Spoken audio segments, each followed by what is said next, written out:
Hello everyone. तो इस video के माध्यम से हम गुजरात बोर्ड का हिंदी जो कि क्लास 12th का है के चैप्टर सूचना प्रौद्योगिकी के पार्ट 2 को पढ़ने वाले हैं। इससे पहले वाले वीडियो में हमने सूचना प्रौद्योगिकी के पार्ट 1 को पढ़ा था, जिसमें हमने कुछ टॉपिक्स को कवर किए थे। इस वीडियो के माध्यम से इसके बचे हुए टॉपिक्स को हम कवर करेंगे। तो आइए इस चैप्टर को स्टार्ट करते हैं। फर्स्ट है ब्रॉडबैंड।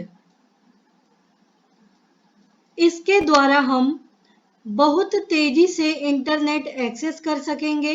डिजिटल और फाइबर ऑप्टिक की ब्रॉडबैंड का सपना पूरा हो पाया है।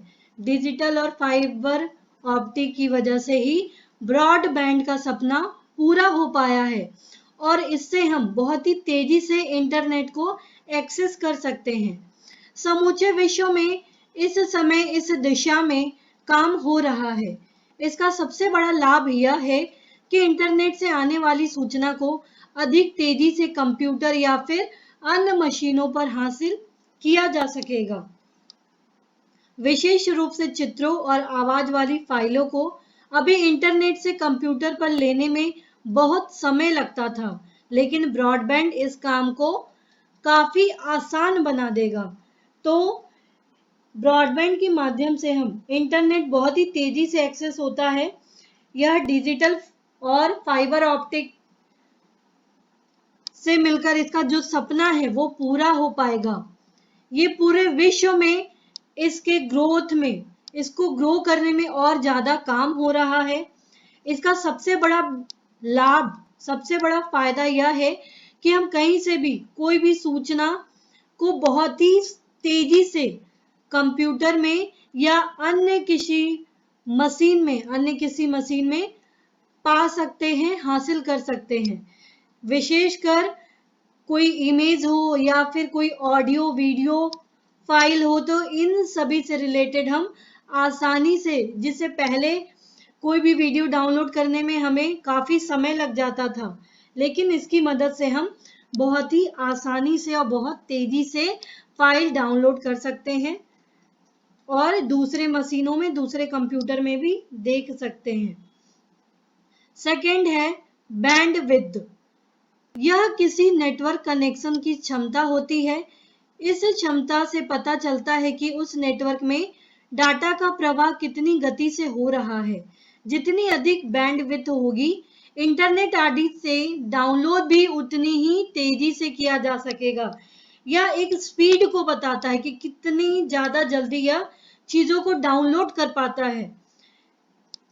किसी नेटवर्क में हम देखते हैं इंटरनेट में कि चीजों को बहुत ही सेकंड्स में कोई फाइल को हम डाउनलोड कर सकते हैं।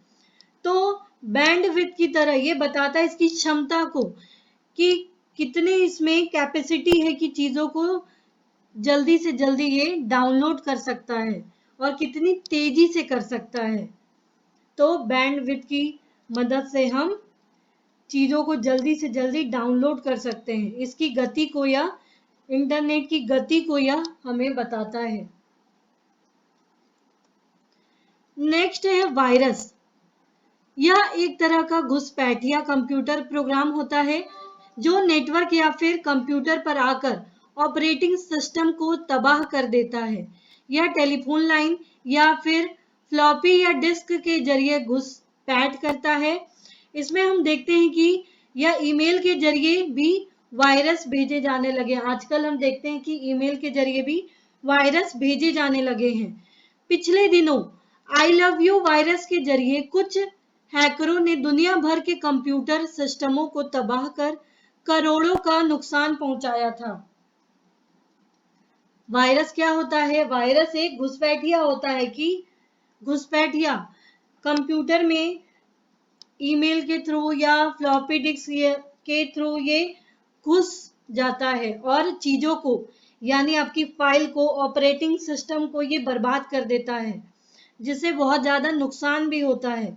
ये ईमेल के जरिए भी आजकल देखा जाने लगा है कि वायरस भेजे जाने लगे हैं और दुनिया के कुछ हैकरों ने कितने सारे कंप्यूटरों को वायरस के जरिए लोगों का करोड़ों का नुकसान किया है।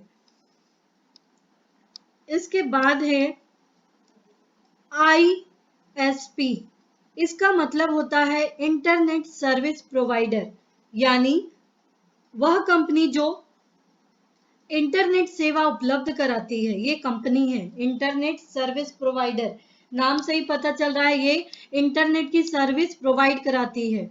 ये कंपनियां ऑप्टिक फाइबर, टेलीफोन लाइन या फिर केबल के जरिए अपनी सेवा उपलब्ध कराती है।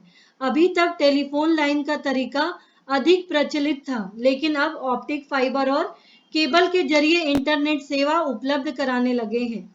इस सेवा के लिए ISP प्रति घंटे के हिसाब से पैसे लेते हैं, लेकिन कई ISP ने फ्री सेवा भी शुरू की है।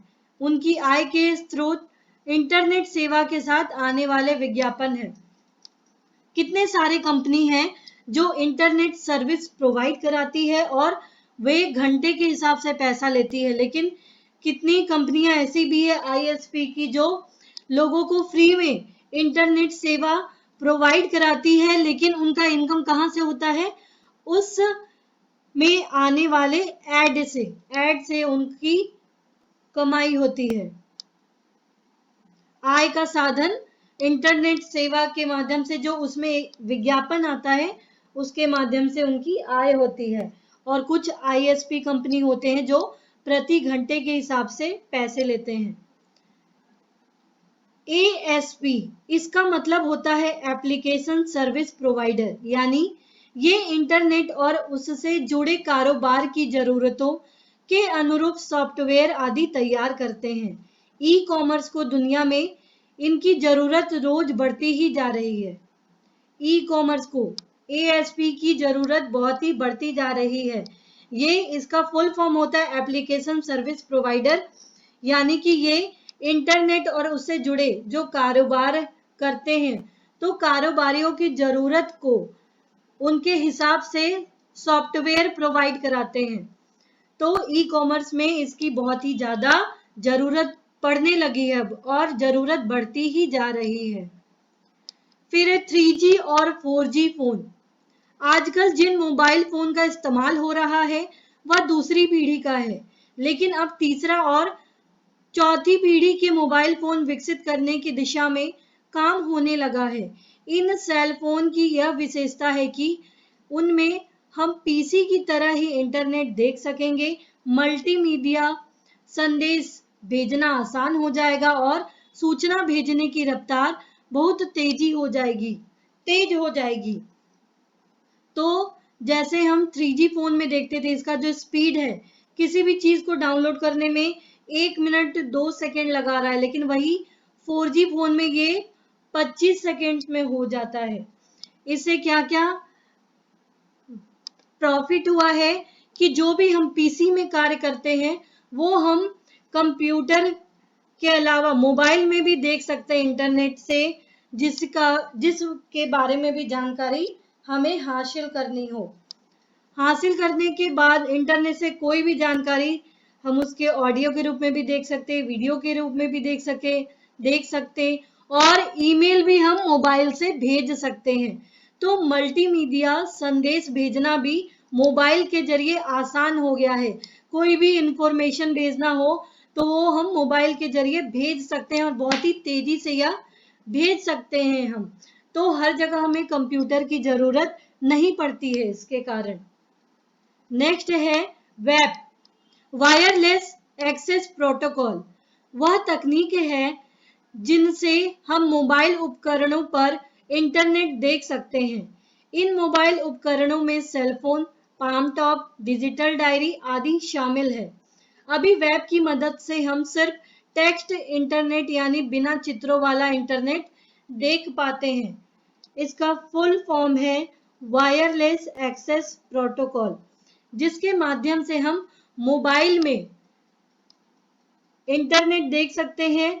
और इन मोबाइल उपकरणों में जैसे सेलफोन हुआ, पाम टॉप हुआ, डिजिटल डायरी, ये सभी इसमें शामिल की गई है। इसकी मदद से हम टेक्स्ट इंटरनेट यानी बिना चित्र वाले इंटरनेट भी देख पाते हैं।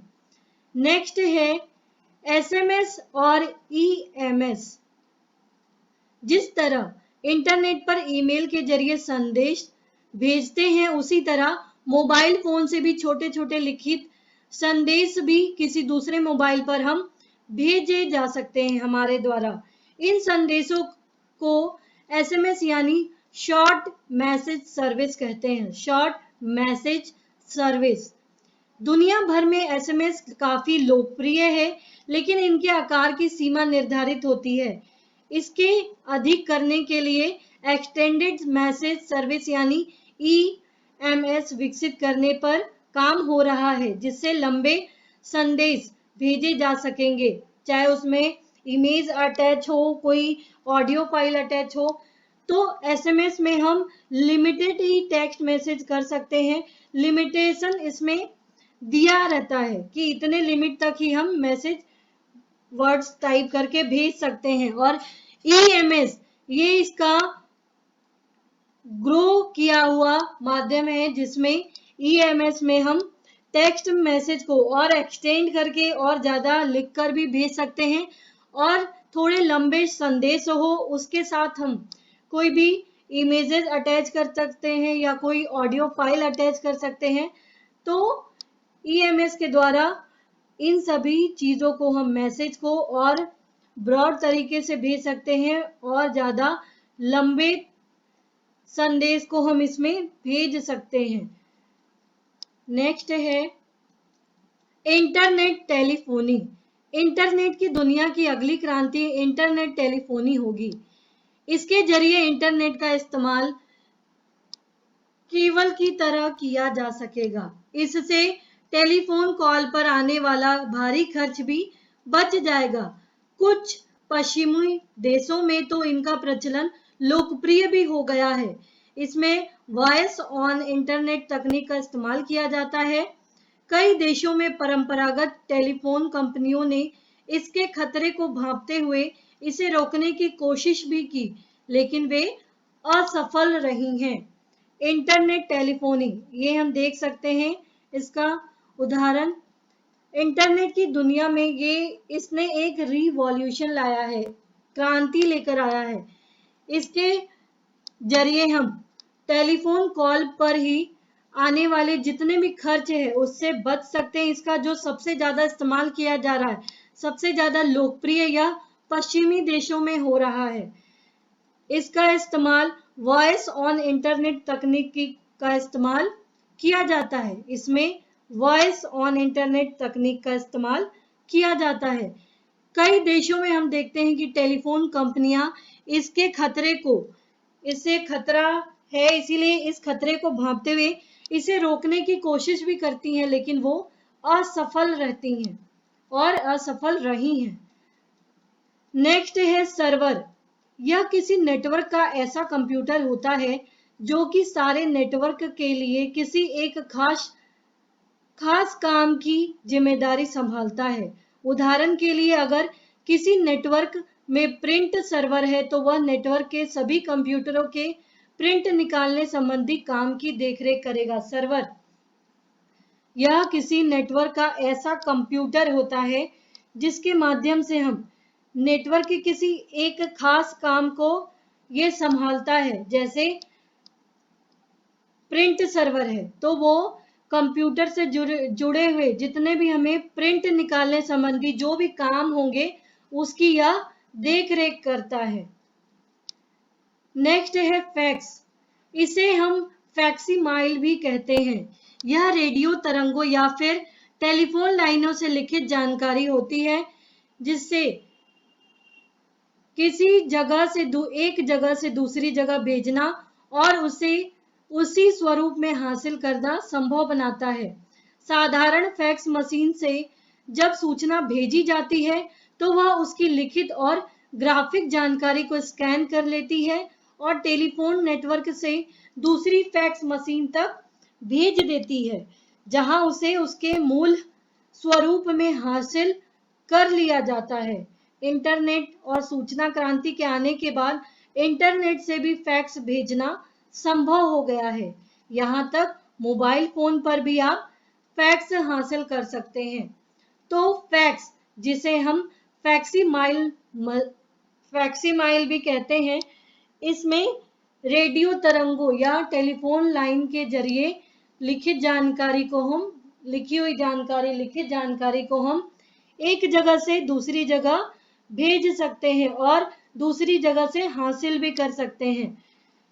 नॉर्मली फैक्स मशीन से जब हम सूचना भेजते हैं तो वह लिखित रूप में या ग्राफिक जो इंफॉर्मेशन है उसको स्कैन कर लेती है और टेलीफोन नेटवर्क से दूसरी फैक्स मशीन तक भेज देती है, स्कैन करके दूसरी फैक्स मशीन तक भेज देती है, जहां उसे हम प्राप्त कर सकते हैं।